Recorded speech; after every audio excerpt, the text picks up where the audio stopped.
Muli po ay isang magandang araw mga kabagis. Ayun po yung magluluto naman tayo ng adobong pata. Paminsan-minsan po kakain tayo ng adobong pata. Siguro po na may hindi makakasama sa kalusugan yung paminsan-minsan.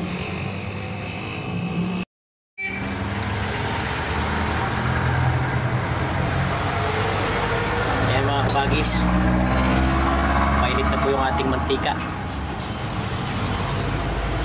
Gisahin muna natin ang bawang. Simpleng adobo lang po yun mga kabagis. Ito po ay ginagawa ng lola ng aking tatay na inabutan ko pa rin. Yan po ay adobong walang toyo. Gisahin po muna natin para mawala yung atas ng baboy. Kasi po matubig yan.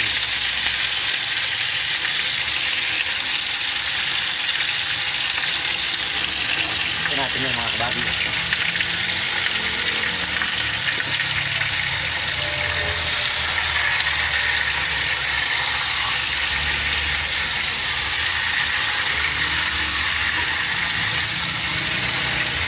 Patatakadin po natin yung tubig na nakakarga dyan sa pata. Nagtutubig po kasi ng kusa yan.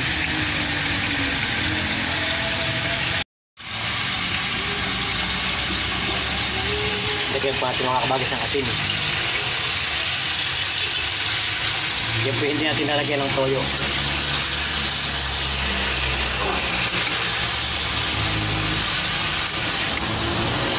Simpleng adobo. Suka lang po mga kabagis at saka asin. Kaya may po nalagyan natin ng paminta. Bawang paminta lang po yan, wala sibuyas.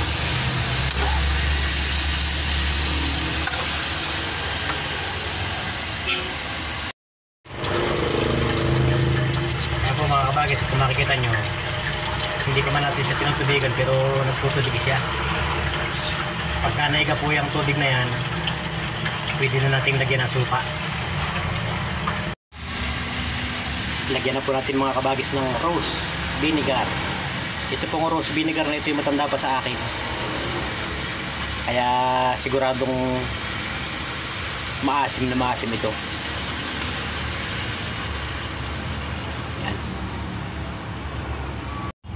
Ayan mga kabagis, matapos po natin lagyan ng suka, lagyan natin ng sabaw. Ayan. Diyan na po natin sila palalambutin. Tatakpan po natin para mabilis lumambot. Tapos medyo paigahin natin siya. Ayan ang ating simpleng adobo. Tika, wala pa nga palang paminta. At bibili po tayo ng paminta mga kabagis. Ito na po mga kabagis yung ating paminta. Lagyan na natin.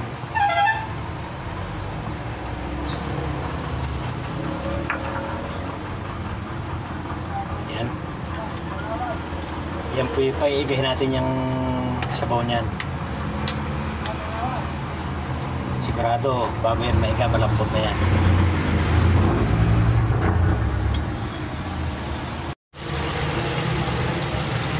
Ayan mga kabagis, malambot na po ang ating adobo. Ayan o, katanayang malambot na. Umiwalay na sa buto. Pwede na po yan mga kabagis.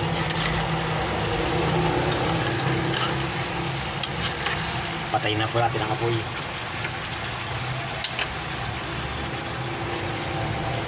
Pagka po ganyang adobo, kahit isang buwan niyang istakin na wala sa rep, hindi po yan mapapanis.